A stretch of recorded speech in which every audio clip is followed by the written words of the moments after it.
കർത്താവിൽ വിശ്വസിച്ച് മരിച്ചവരുടെ ആത്മാക്കൾ ദൈവരാജ്യത്തിലേക്ക് പോകുന്നു. അവിടെ ദൈവത്തിന്റെ സാന്നിധ്യം ഉണ്ടാകും. അനേകം പരിശുദ്ധർ നമ്മിൽ നിന്ന് മുമ്പ് പോയവർ അവിടെയുണ്ട്. അവരുടെ ഇടയിൽ ഈ വിശ്രമിച്ച ആത്മാക്കളും ഉണ്ടാകും. അതാണ് പരിശുദ്ധ ലോകം, ദൈവത്തിന്റെ ലോകം, അത്ഭുതകരമായ ലോകമാണ്, എന്നേക്കുമായി നിലനിൽക്കുന്ന യോഗം. ദുഃഖത്തിന്റെ പാനപാത്രം കർത്താവിന്റെ കയ്യിൽ തന്നാൽ സന്തോഷത്തോടതു വാങ്ങി ഹല്ലേലൂയ പാടിയിടും ഞാൻ.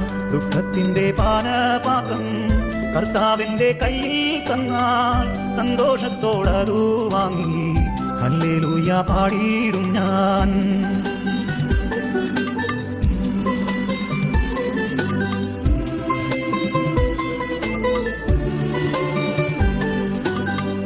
ദോഷമായിട്ടൊന്നു എന്നോടെന്റെ നാഥൻ ചെയ്യുകയില്ല.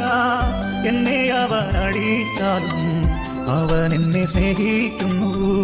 കഷ്ടനഷ്ടം ഏറി വന്നാൽ ഭാഗ്യവാനായി തീരുന്നു ഞാൻ. കഷ്ടമേറ്റ കർത്താവോടു കൂട്ടാളിയായി തീരുന്നു ഞാൻ.